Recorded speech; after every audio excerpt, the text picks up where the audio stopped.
안녕하세요. 혹독한 겨울을 보내고 봄을 기다리는 30대 여자입니다. 저는 작년 팔 하나를 잘라내는 고통과 상실감을 겪었는데요. 말하지 않는 슬픔보다 가슴 아픈 슬픔이 없다잖아요. 아직 그날 일을 생각하면 가슴이 먹먹하고 눈물이 나지만 그래도 글로는 몇 자 적을 수 있을 것 같아서 평소 즐겨 듣는 채널에 이렇게 사연을 보내게 됐어요. 제게는 나머지 한쪽 팔도 기꺼이 내어줄 수 있는 사람이 있었습니다. 바로 제 남편이죠. 20대 후반인 나이에 지인이 있는 술자리에 나갔다가 만난 그 사람은 첫인상부터 참 느낌이 좋은 사람이었어요. 주변에 앉은 사람들 다 술 마시고 취해서 시끄러운 그 자리에서 혼자 사이다를 마시면서 주정뱅이들이 떨어뜨린 젓가락이나 숟가락을 줍고 깨진 술잔을 치우더라고요. 안주가 모자라다 싶으면 주문도 하고요. 처음 만난 사이긴 했지만 그래도 술이 좀 들어간 김에 술 힘을 빌려서 먼저 말을 걸었죠. 저, 재원 씨는 원래 술은 안 마셔요? 저요? 아니요, 술 좋아해요. 근데 왜 안 마셔요? 아, 내일 아침 일찍 출근하시나 보다. 아, 그건 아니고 어차피 내일 저 다니는 마트 휴무날이긴 해요. 그냥 이렇게 인사불성된 인간들 투성인데 저라도 정신이 맑아야 자리 파하고 얘네들 집에 보내죠. 혜원 씨 취해도 제가 칼같이 택시 태워서 댁까지 모셔다 드릴 테니까 마시고 싶은 만큼 마시세요. 뭐 안주 더 시켜드릴까요? 한 사람쯤은 그래야 하니까 본인이 나서서 그 역할을 자처하는 모습이 참 좋아 보이더라고요. 술을 안 마시거나 안 좋아한다면 모를까 좋아한다는 사람이 분위기에 휩쓸려 단 한 잔도 안 하고 있는 게 자제심도 훌륭하다고 생각을 했고요. 저보다 3살 연상이었는데 더 어른스러운 느낌이었습니다. 그날 정말 저를 직접 택시를 잡아다 태워주고 제가 탄 택시 번호판까지 확인을 하더니 다음날 아침 집에는 잘 들어갔냐, 숙취는 없나 문자가 와 있더라고요. 그 후로 연락을 시작했고 종종 만나 식사도 하다가 저희는 연인이 되었죠. 그리고 저희가 결혼 이야기를 본격적으로 하게 되면서 이 모든 문제들이 시작이 됐고요. 결혼 준비할 때 처음 시댁에 인사를 드리러 갔을 때 지금도 기억에 남는 건 바로 시아버지께서 보여주신 본인이 왕년에 잘 나가던 시절 사진이었어요. 그때 택시기사로 일하시던 시아버지께서는 남들보다는 조금 특이한 과거를 갖고 계셨거든요. 우리 새아기 왔으니까 내가 또 한번 꺼내줘야지. 아버지, 또 그 사진들 꺼내시게요? 아유, 왜 아니겠니? 아유, 지겨워, 지겨워. 처음 보는 사람한테 그거 보여주는 거 지겹지도 않아요? 왜 지겨워? 우리 새아기도 시아버지가 한때는 이렇게 잘 나갔다라는 걸 알아야지.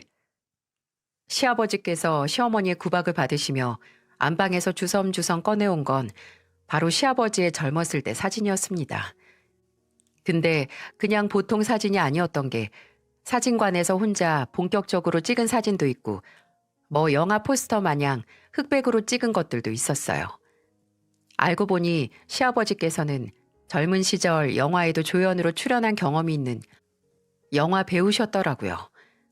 안 그래도 시아버지께서 키도 체격도 정말 좋으셨고 얼굴도 이목구비가 좀 진하게 잘 생기셨거든요. 그 외모가 가장 빛이 나던 시절을 그냥 보내지 않고 스크린에 남겨두신 거죠. 내가 지금은 하루 왼종일 차 안에서 썩고 있지만 옛날엔 이렇게 잘 나가던 때가 있었다. 이거야 새아가 너도 택시 운전하는 시아버지 내세울 거 없다고 생각하지 말고 그나마 옛날에는 잘 나갔던 시아버지 생겼구나 이렇게 생각해줬으면 좋겠다. 분명 과거가 조금 더 특별하고 할 말도 많을 수 있지만 이상하게 지금과 과거를 비교하는 시아버지의 목소리가 너무 서글프더라고요. 과거의 영광을 아직도 못 잊으신 건가 했는데 저희 결혼 자금 문제를 이야기하실 때 그 이유를 알 수 있었어요.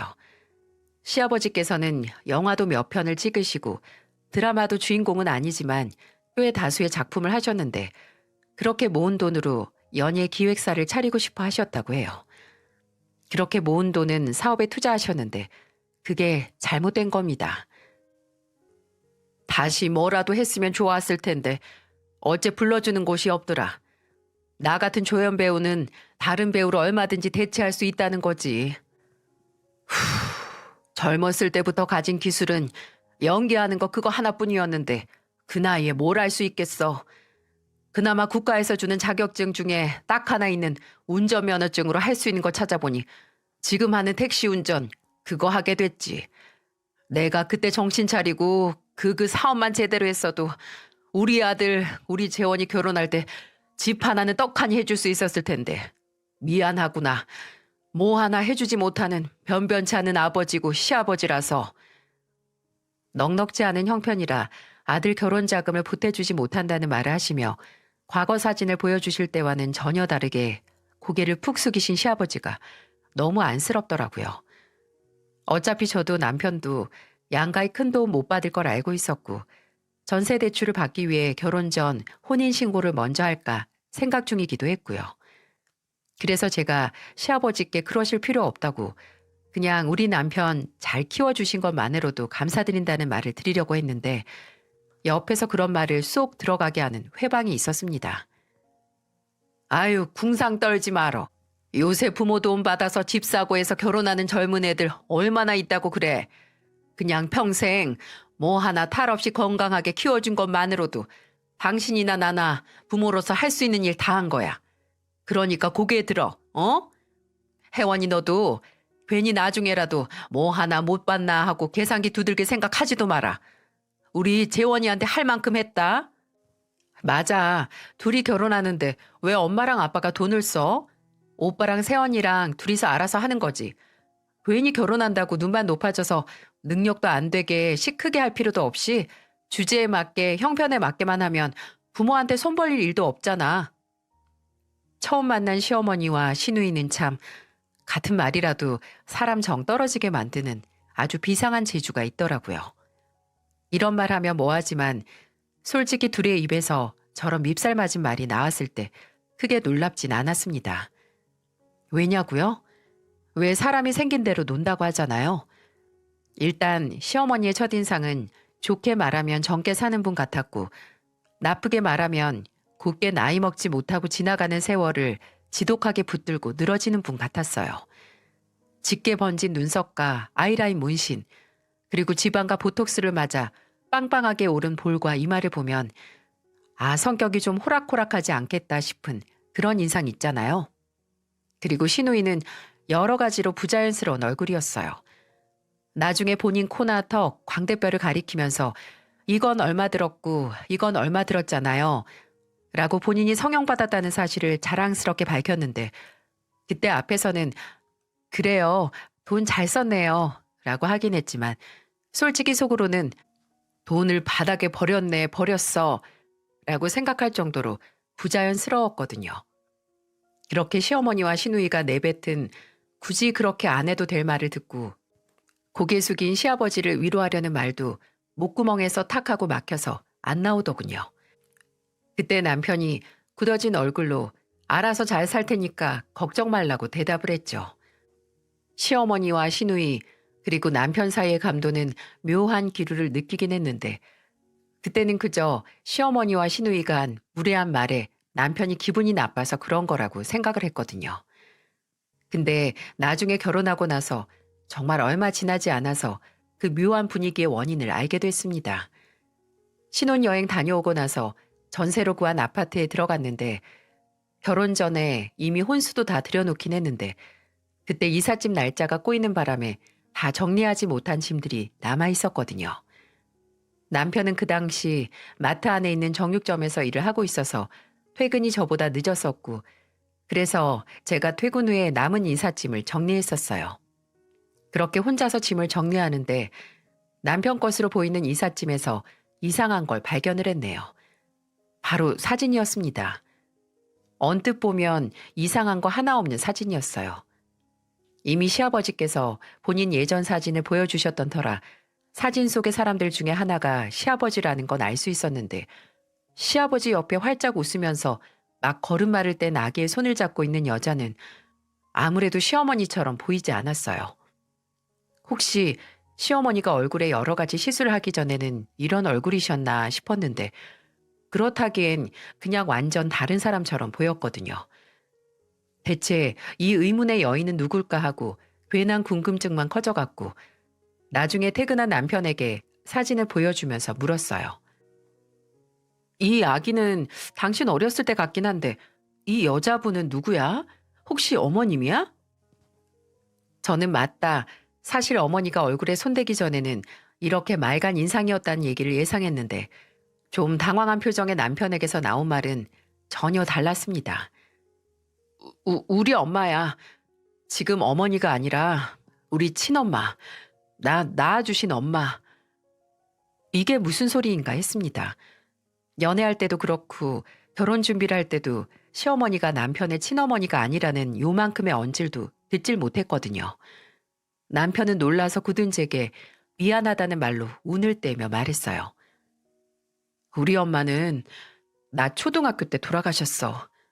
몸이 워낙 안 좋으셨거든. 엄마 돌아가시고 아버지랑 둘이서만 살다가 내가 중학생일 때 지금 어머니랑 재혼하셨는데 그때 재혼하시면서 초등학생이었던 지민이를 데려오신 거야. 어머니도 첫 번째 결혼은 이혼하시고 우리 아버지랑은 재혼이었거든. 이제 말해서 미안해. 숨길 일도 아니고 당연히 혜원이 네가 듣고 괜한 편견 안 가질 거라는 거 아는데 그래도 입이 잘 안 떼지더라. 내가 아버지 재혼 후에 어머니한테 그래도 사랑받고 사이가 좋았다면 별 생각 없이 얘기했을지도 몰라. 그냥 나 혼자 콤플렉스 때문에 말 못했어. 정말, 정말 미안해. 분명 제게 이 얘기를 숨겼던 게 서운하기도 하고 황당하기도 하더라고요. 남편 말처럼 요즘 같은 때 재혼 가정에서 자란 게 무슨 흠이라고. 남편은 누구보다 성실하고 바른 사람으로 잘 자랐는데 말이죠. 근데 마지막 남편이 덧붙인 말을 듣고 남편이 주저했던 게 이해가 가긴 했습니다. 그리고 그 고백을 듣고 남편에 대한 제 마음이 단 한 톨도 바뀌지 않은 건 분명했어요. 남편이 어떻게 자랐든 제게는 하나뿐인 사람이기 때문이에요. 근데 그 얘기를 듣고 확실한 건 시어머니와 시누이 그리고 남편 사이 흐르는 묘한 분위기가 왜 생겼는지, 왜 시어머니가 그렇게 남편에게 정없이 굴고 선을 딱딱 그었는지 그 의문이 풀리긴 했어요. 시어머니는 확실히 남편에게는 참 냉랭하셨습니다. 남편과 제가 시댁에 가면 밥은 먹었냐, 먹고 가라 라는 말도 안 하셨어요. 오히려 간지 얼마 되지도 않았는데 너희 집에 언제 갈 거니? 라고 물으셨죠. 뭐 아들 내외가 와서 평소보다 식탁 위에 뭐 하나 더 올려야 하는 게 귀찮을 수도 있는데 시누이가 있을 때는 있는 반찬 없는 반찬 다 꺼내놓고 반찬이 부실하다 싶으면 배달까지 시켜주시는 걸 보고 아, 친자식 의붓자식 차별하는구나 싶었습니다.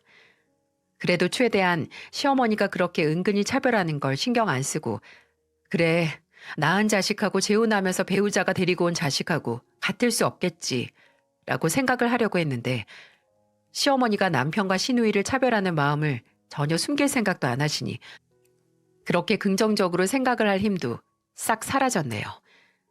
일단 지금도 기억이 나는 건 그때는 시어머니가 새어머니라는 걸 몰랐던 때 일어난 일이긴 하지만 저희 결혼식 날 원래 양가 부모님들 다 같이 오는 손님들을 맞이해 주시잖아요.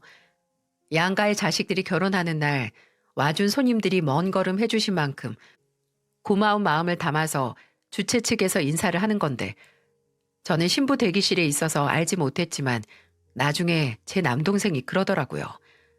저희 부모님과 시아버지가 손님 맞이를 할 때 시어머니는 빈 패백실에 들어가서 자고 있더라고요. 그걸 결혼식 관계자가 보고 여기 들어가서 주무시면 안 된다고 끌고 나왔었대요. 그때는 그 정도로 피곤하셨나 보다 하고 황당할 뿐이었는데 나중에 사실을 알고 나니 괜히 친자식 결혼 아니니까 그랬나 보다 싶더라고요. 그렇게 정 하나 없는 의붓아들, 그 며느리도 정이 생기지 않았겠죠. 시어머니는 제게도 참 냉랭하셨는데 그냥 없는 사람 마냥 무시를 하셨으면 차라리 편했을 거예요. 며느리 챙겨주고 싶지는 않고 그렇다고 시어머니 대접을 원치 않는 것도 아니었습니다. 남편과 저는 사이에 3명의 아이를 낳았는데요. 세상을 살면 그 무엇보다 내 편이 되어주는 형제자매가 큰 자산이라는 걸 저도 남편도 잘 알았거든요. 저야 치고받고 싸우면서 크긴 했지만 그래도 서로에게 무슨 일이 생기면 바로 뛰쳐나가는 남동생이 있어서 알고 있었고, 남편은 아버지의 재혼으로 생기긴 했지만 없는 것보다 못한 의붓 동생의 존재로 인해 오히려 우애 깊은 형제자매의 필요성을 느끼는 사람이었고요. 그러니 결혼 전부터 우리는 애들에게 재산보다도 우리가 세상을 떠나도 서로에게 힘이 되고 또 기댈 수 있는 형제자매들을 만들어주자고 했었습니다. 그렇게 결혼하고 나서 1년 뒤에 첫째 딸을, 그리고 3년 뒤에 둘째인 아들을, 그리고 2년 뒤에 막내딸을 낳았죠. 근데 총 6년 동안 제가 쉴 틈 없이 회사도 다니고 출산과 육아를 병행하면서 시어머니의 도움은 단 한 번도 받지 못했어요. 물론 당연히 제가 아이를 낳고 남편과 육아를 하면서 시어머니의 도움을 받아야 하는 건 아니에요.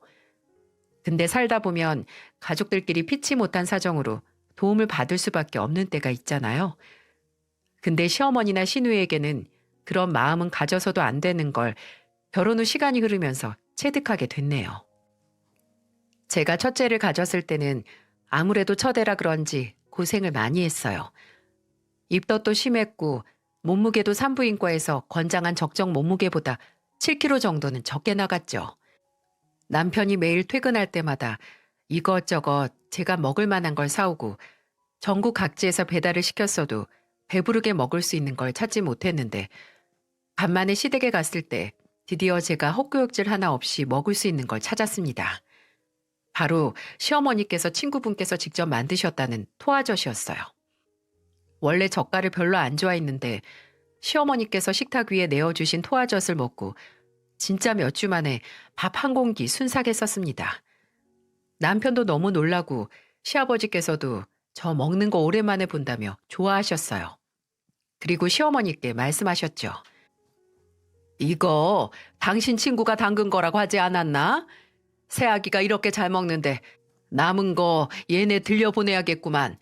토화젓 남은 거 있어? 아유, 그러게. 혜원이가 잘 먹네.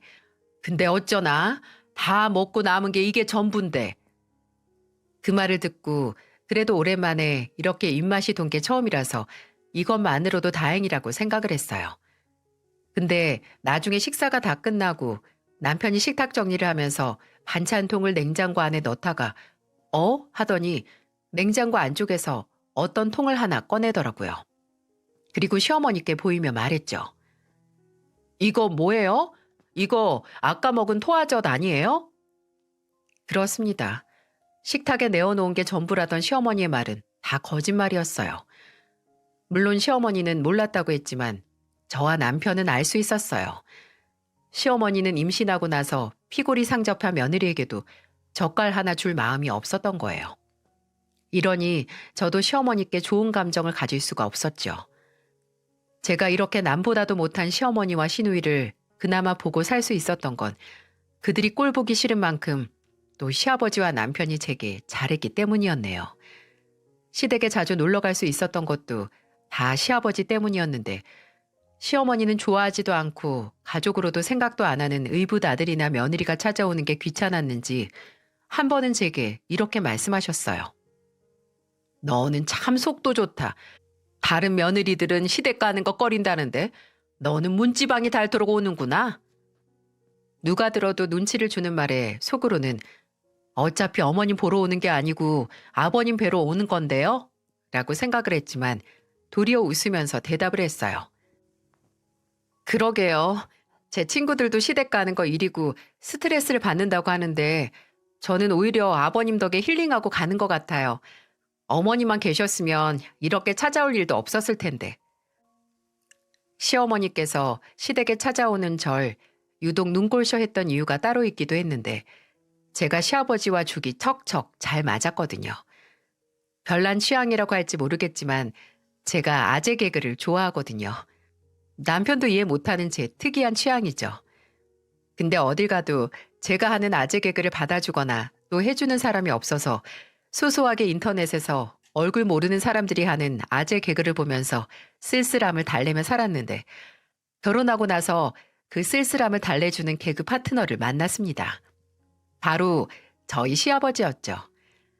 저와 시아버지의 개그 배틀은 이런 식이었어요. 시아버지를 모시고 외식을 했는데 남편이 식후 디저트로 나온 고구마가 모양이 좀 특이하다고 하더라고요. 뭐 고구마 모양이 이래? 다리 달린 것처럼 모양이 이상하네? 그랬더니 시아버지께서 그 모양이 이상한 고구마를 들고 이렇게 말하셨어요. 그러게나 말이다, 이게 모양? 혹시 제 사연을 듣다가 어처구니가 없어서 영상을 끊지 않으실까 모르겠네요. 남편은 기겁을 하면서 제발 밖에서는 그런 개그 좀 치지 말라고 핀잔을 줬지만 옆에 있던 저는 생각도 못한 아재 개그 공격에 무장해제돼서 푹 하며 크게 웃음을 터뜨렸습니다. 그때 저를 웃겼다는 만족감에 벅차오르는 시아버지의 표정을 여러분도 꼭 한번 보셨어야 하는데, 그리고 시댁에 가서 시아버지와 붙어 있으면 대화 내용은 거의 이런 식이었어요. 제가 시댁에만 가면 이렇게 시아버지와 개그 배틀을 하면서 하루 종일 깔깔거리는 게 시어머니 눈에는 탐탁지 않아 보이셨으니 제가 시댁에 가는 걸 그리 눈치 주셨던 걸 겁니다. 시아버지뿐만 아니라 남편도 참 저나 저희 부모님께 잘했는데요. 남편은 결혼하고 나서 얼마 뒤 마트를 그만두고 나와서 정육점을 오픈했었어요. 제가 임신했을 때는 늘 점심시간마다 정육점을 다른 직원에게 맡기고 집으로 찾아와서 제가 밥은 먹었나 안 먹었으면 직접 차려주고 제가 다 먹는 걸 지켜보다 가곤 했어요. 그리고 제가 둘째를 낳고 육아휴직 후 회사에 복귀를 하느냐 마느냐를 두고 고민을 하고 있을 때 본인 가게 직원을 늘리고 애들은 내가 볼 테니까 당신은 아무 걱정 말고 복직해. 당신이 일 욕심이 없는 사람도 아니고 힘들게 이직한 곳이잖아. 나는 당신이 괜히 나나 애들 때문에 고생해서 들어간 꿈의 직장 그만두는 거 원치 않아. 당신이 바쁘면 내가 집에 있는 시간을 늘리면 되니까 걱정 마. 그 대신 당신이 정말 힘들면 그때는 꾸역꾸역 회사 다니지 말고 쉬고 싶다고 제때 말해줘. 알았지?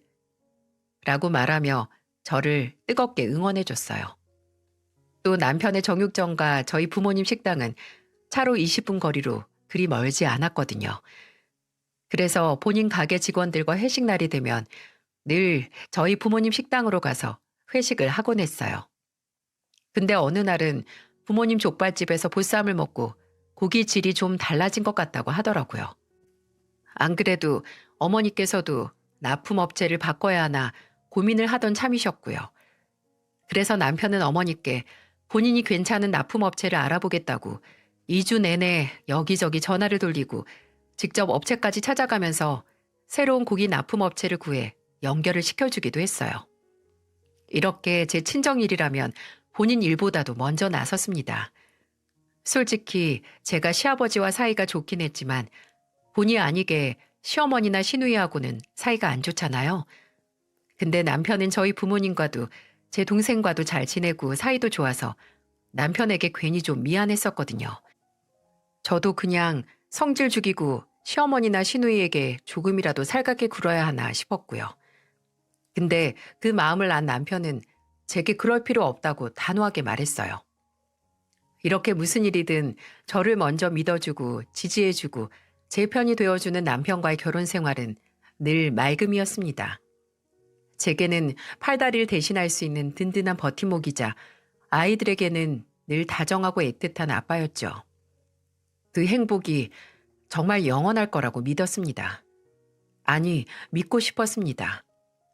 세상 그 어떤 것도 이런 제 행복을 방해할 수 없다고, 만약 방해한다면 무슨 짓을 해서라도 막을 거라고 다짐했어요. 하지만 그런 다짐도 죽음 앞에서는 무력하기만 했네요. 결혼을 하고 9년이라는 시간이 지나던 해에 하루는 남편이 머리가 아프다고 하더라고요. 어지럽고 메스껍기도 하다고요. 그 전날 남편이 술을 하긴 했지만 그렇다고 숙취가 있는 정도로 마시진 않았거든요. 남편에게 마트에 다녀오면서 약국에 들러서 숙취해소 음료와 두통약을 사오겠다고 하고 어린 셋째만 데리고 집을 나섰습니다. 1시간, 아니 1시간도 되지 않았어요. 마트에서 장을 보고 약국을 들른 후에 집에 온 게 채 1시간도 걸리지 않았어요. 근데 도착해서 현관문을 열고 들어서는데 애들 울음소리가 들리는 거예요. 무슨 일인지 판단을 하기도 전에 현관에 들고 있던 장바구니를 내팽겨치고 뛰어들어갔죠. 그런데 거실 한가운데 남편이 쓰러져 있고 그런 남편의 앞에 주저앉아 둘째가 울고 있더라고요. 아빠, 아빠 일어나, 아빠! 그리고 첫째는 남편의 휴대폰을 붙들고 집 주소를 이야기하고 있었고요. 늘 혹시나 무슨 일이 생기면 꼭 119나 112에 신고를 해야 한다는 걸 유치원 들어가기 전부터 교육시켰는데 아빠가 눈앞에서 쓰러진 걸 본 첫째는 바로 119에 전화를 한 겁니다. 전화를 하다 말고 저를 본 첫째가 긴장이 풀린 건지 눈물을 후두둑 떨어뜨리면서 울기 시작했습니다. 저는 일단 첫째에게 전화를 넘겨받고 구급대원의 전화를 받으며 정신없이 CPR을 하며 구급차를 기다렸어요. 10분도 안 돼서 도착한 구급차를 타고 남편은 병원으로 이송됐는데 구급차 안에서 이미 남편의 맥박이 잡히지 않았고 몇 번이 되는 심폐소생술 끝에도 남편은 눈을 뜨지 못했어요. 의사는 남편에게 뇌출혈 진단을 내렸습니다. 당장 제세동기와 기관삭관으로 생명 연장을 할 수 있어도 이미 남편은 죽은 사람이나 다름없었죠. 마른 하늘의 날벼락, 아니 그 어떤 경고도 없이 찾아온 재난보다도 더 끔찍한 일이 제게, 제 가족에게 벌어진 거예요. 당장 남편이 죽었다는 말에 제정신이 아닌데 동시에 마지막으로 내가 남편에게 했던 말이 뭔지 더듬더듬 생각하게 되더라고요. 저 사람이 눈 감기 전, 아니 오늘 아침, 어제 저녁이라도 내가 사랑한다고 정말 당신 덕에 산다는 그런 말을 한 적이 있나 머리통을 때리면서 기억을 하려고 했습니다. 현실은 세상에서 가장 사랑하는 사람이 급작스럽게 제 곁을 떠났어도 마음 편히 울고 정신을 놔버릴 수가 없더라고요. 일단 어떻게든 정신을 붙들고 가족들에게 연락을 돌렸고 또 남편은 장기 기증 희망자였거든요. 그래서 장례 절차를 밟기 전 장기 기증을 하기로 한 병원으로 옮겨져서 수술을 받아야 했어요. 해당 병원에서 시아버지와 시어머니를 만나기로 했고 시아버지는 남편의 시신을 보자마자 얼굴이 새파래지더니 무릎을 꿇고 통곡을 하셨습니다. 우리 재원이, 내 새끼, 왜 그렇게 누워있어? 내 새끼, 왜 일어나질 못해? 남편에게 있던 생명의 불빛이 꺼지고 다른 생명을 구하기 위해 수술을 받을 때 저는 시아버지와 함께 대기실에 앉아서 아무 말도 하지 못했습니다. 장기 인도 절차가 끝나고 다른 생명을 살린 남편의 시신이 다시 저희 곁으로 돌아와 장례식장으로 향할 때 시아버지는 입관식에서 남편의 얼굴을 쓰다듬으며 울다가 쉰 목소리로 말씀하셨어요. 내 아들 참 장하다. 재원아, 네가 주고 가는 걸로 사람 5명 살릴 수 있다더라. 우리 아들 참 장하다. 우리 재원이 정말 대단하다. 우리 재원이 아버지가 많이 사랑하고 자랑스럽게 생각하고 또 미안하다. 미안해. 입간식이 끝나고 빈소로 돌아가서도 좀처럼 남편이 이제 세상에 없다는 걸 인정할 수 없었습니다. 하나둘 부고를 듣고 빈소로 들어오는 손님들을 상대하고 필요한 서류와 절차를 설명하기 위해 오는 직원들을 상대하다가도 돌아서서 영정 사진 속에 웃고 있는 남편을 보면 왜 저 사람 사진이 저기 있지? 라는 의문이 들더라고요. 분명 곁에서 시아버지가 제 손을 잡아주시며 슬픔을 이해해 주시고 저희 어머니는 저 대신 애들을 돌봐주시고 아버지께서도 제 동생도 제 곁을 지켰지만 남편이 없다는 생각에 속이 텅 빈 것 같았어요. 벌써 이렇게 살 수 있을까?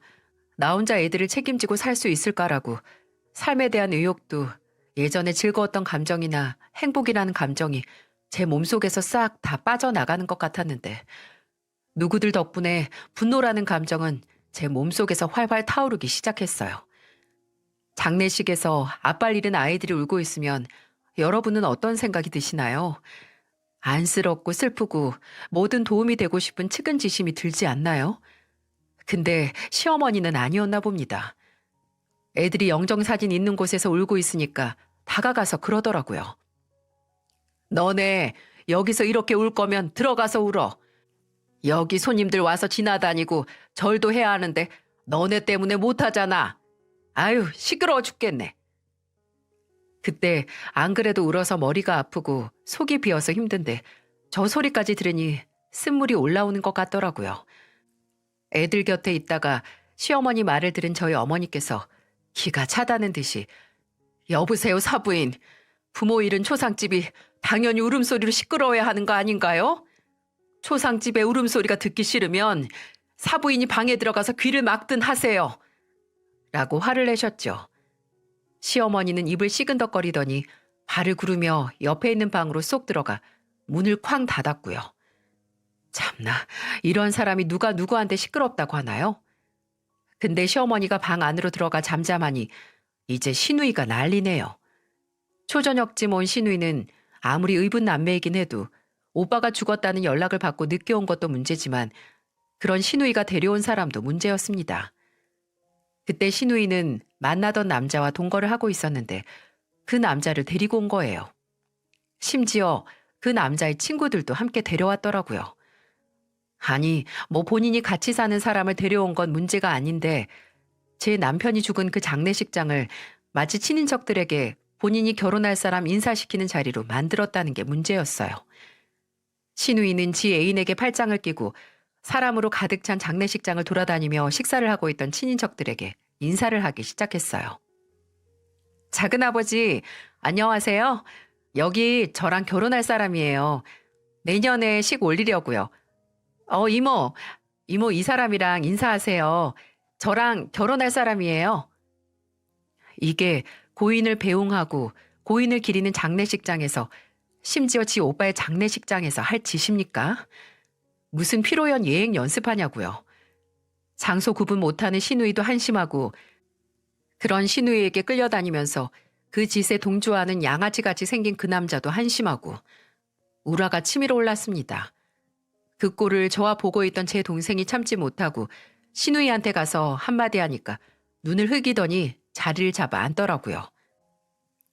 저기요, 본인 오빠 장례식장에서 본인 결혼식 홍보하고 싶어요? 할 만큼 했으니까 그만 좀 해요. 네?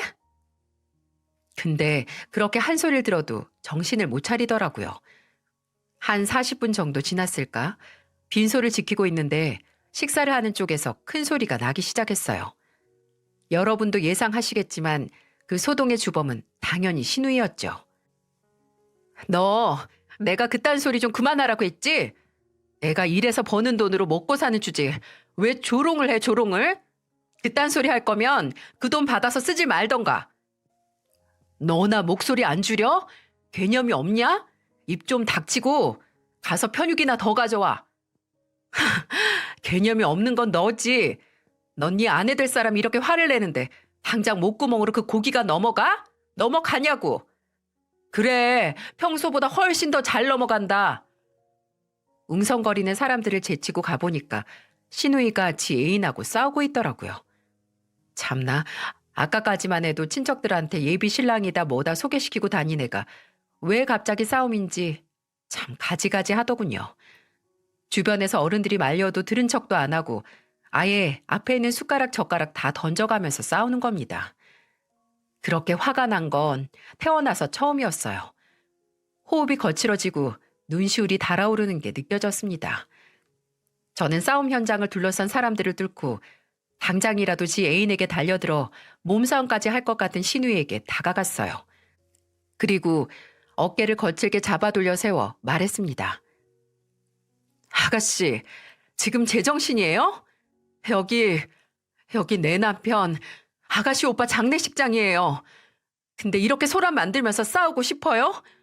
오빠한테 미안하지도 않아요? 싸우려면 나가서 싸우는 정성이라도 한번 들여봐요.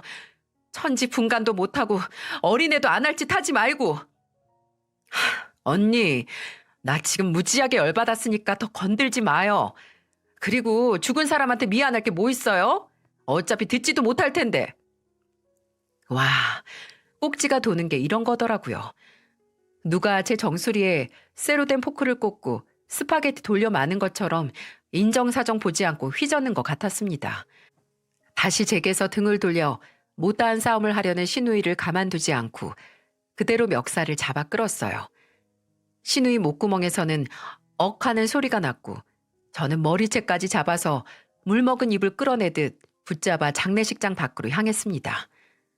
주변에서 제 이름을 부르면서 말리는 소리가 나고 또 머리채를 붙들린 신우이가 지르는 비명도 들렸지만 무엇 하나 저를 막을 수 없었어요. 저는 주정뱅이를 가게 밖으로 내쫓는 주인처럼 신우이를 장례식장 밖으로 내던졌습니다. 신우이는 균형을 못 잡고 식장 밖으로 내동댕이 쳐졌고 저는 그런 신우이 머리통에 대고 말했어요. 너는 앞으로 내 앞에 절대 나타나지 마. 이 개념 없는 인간아. 내가 내 남편 장례식만 아니었으면 저 영정 사진에 네 쌍판 끼워줄 일 만들었을 테니까 알아들어? 세상 처량하게 주저앉아 있는 신우이를 누구 하나 일으켜 세워주지 않고 시아버지는 오히려 그런 신우이 옆에 신우이가 가져왔던 가방을 던져주셨습니다. 가지고 가라고요. 그렇게 한바탕 소동이 일어나고 제가 진정을 못하자 새벽까지 빈소를 지켜주던 제 친구가 저를 데리고 로비로 가서 커피를 손에 쥐어주더라고요. 그리고 아까 싸움이 일어나기 전에 들었던 얘기를 해주는데 솔직히 순간적으로 제 상황을 잊을 정도로 충격적인 말을 들었습니다. 제 친구가 신우이와 그 동거남이 앉아있던 자리 바로 뒤에 앉아 있었는데 싸움이 일어나기 전에 나눴던 대화가 참으로 가관이었답니다. 동거남이 제 친구들과 그 전날 있었던 술자리 이야기를 했는데 아무리 들어도 그 술자리가 여자들 끼고 노는 룸살롱 얘기 같았다는 거예요. 그때 만났던 애가 진짜 연예인 뺨치게 예뻤다느니 몸매가 어떻다느니 이렇게요. 그 대화만으로도 귀가 썩는 것 같았는데 문제는 옆에서 신우이가 다 듣고 있었다는 거죠. 신우이는 어제 야근한다더니 어떻게 된 거냐, 또 그런 더러운 술집 간 거냐고 화를 내기 시작했는데 동거남이 이런 소리를 했다는 거예요. 더러운 술집? 야, 네가 할 소리는 아니지 않냐? 그런 더러운 술집에서 일하는 애가 누군데 일이나 그만두고 그런 소리를 해라. 어? 동족 혐오도 아니고 원. 사실 시부모님도 그렇고 남편도 그렇고 신우이가 일하는 직장을 제대로 알지 못했어요.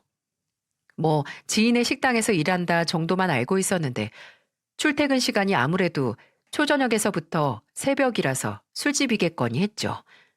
근데 그렇고 그런 술집이었던 겁니다.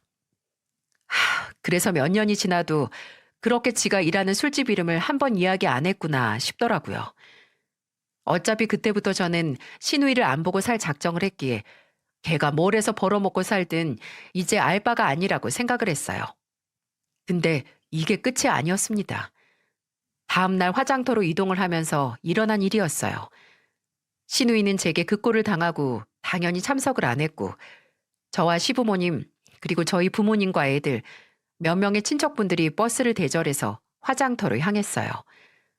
오전에 시작한 절차는 오후가 다 돼서 끝이 났고 저는 이제는 한 품에 다 안길 정도로 작아진 남편의 유골함을 안고 시아버지께서는 남편의 이름 석자가 적힌 명패를 들고 다시 버스로 올라탔죠.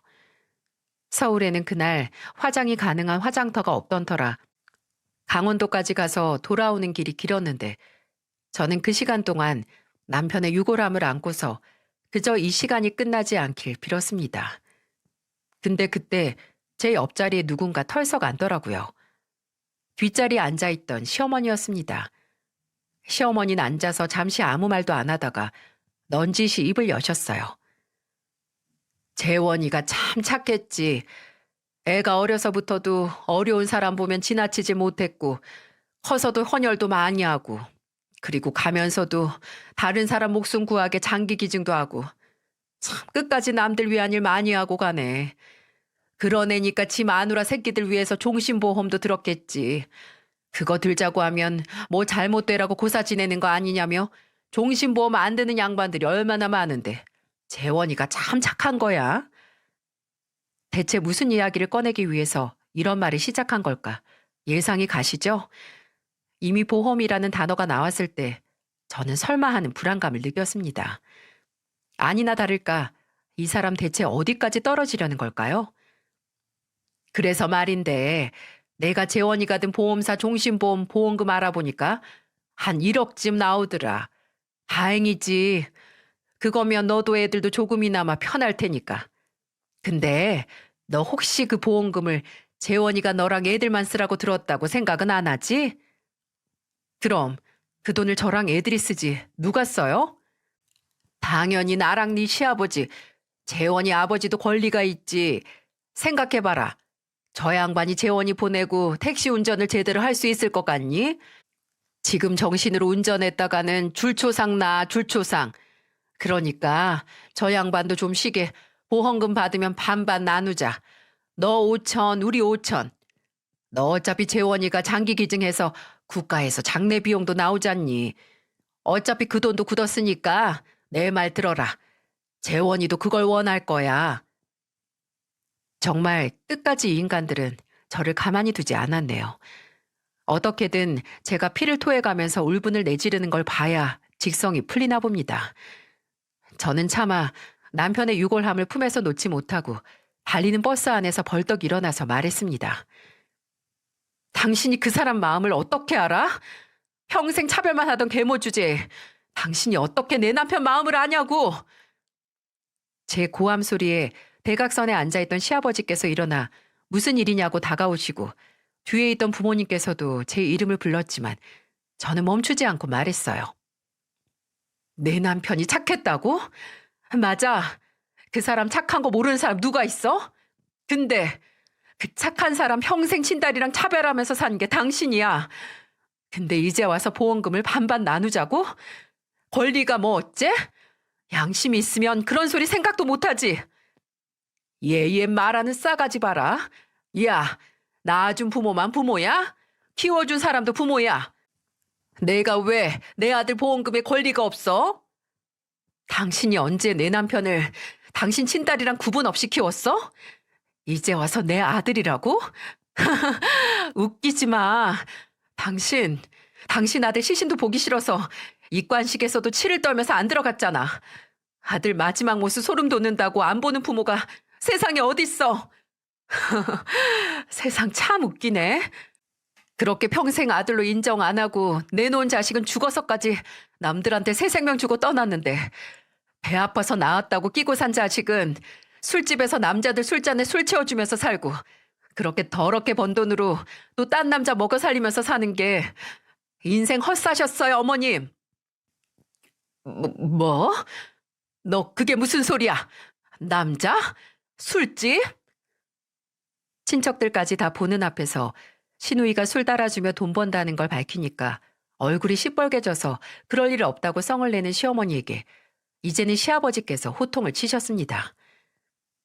당신이 무슨 권리로 혜원이한테 재원이 생명보험금을 달라고 해? 당신 미쳤어? 내가 뭐 나조차고 했겠어? 당신 좀 일도 쉬면서 아들 보낸 슬픔 달래라고. 웃기지 마. 당신이 쓰려고 한 거잖아. 다 당신 때문에. 며칠 전부터 지민이 결혼 때문에 돈 걱정한 여자가 당연히 내 아들 목숨값으로 지 딸 결혼시키려고 했겠지. 아니, 좀 그러면 안 돼? 재원이도 이걸 원할 거라고. 이 여자가 아직도 정신을 못 차리고 네가 내 아들이 원하는 걸 어떻게 알아? 네가. 뻔뻔한 시어머니의 모습에 화를 참지 못한 시아버지께서 결국 손을 드셨어요. 시어머니의 뺨을 내리치셨고 시어머니는 맞은 뺨을 부여잡으면서 어떻게 나를 때리냐. 사람들 앞에서 망신을 줬다고 울고 불고 이혼하자고 비명을 질렀죠. 그런 시어머니의 말에 시아버지는 눈 하나 깜짝하지 않고 오히려 결의에 찬 얼굴로 말씀하셨어요. 그래, 그만 살자. 나도 도저히 당신처럼 뻔뻔하고 경험 없는 여편네하고는 못 살겠어. 내가 먼저 간 내 아들 재원이 속은 다 알지 못하지만 이거 하나는 분명해. 재원이는 내가 남은 인생 당신하고 사는 걸 원치 않을 거야. 이혼하자. 이혼하자고. 시아버지는 시어머니가 먼저 꺼낸 이혼 요청을 바로 받아들였지만 시어머니는 시아버지가 그냥 자존심에 해보는 말을 하는 것처럼 코웃음을 치며 당신이 나 없이 어떻게 사냐고 하더군요. 근데 그날이 있고 한 달도 지나지 않아서 시아버지께서는 정말 이혼 절차를 밟으셨어요.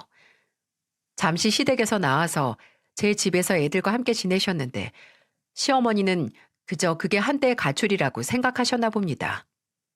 정말 이혼 소장이 접수되고 시어머니가 이 사실을 알고 바로 제 집으로 시아버지를 찾아오셨거든요.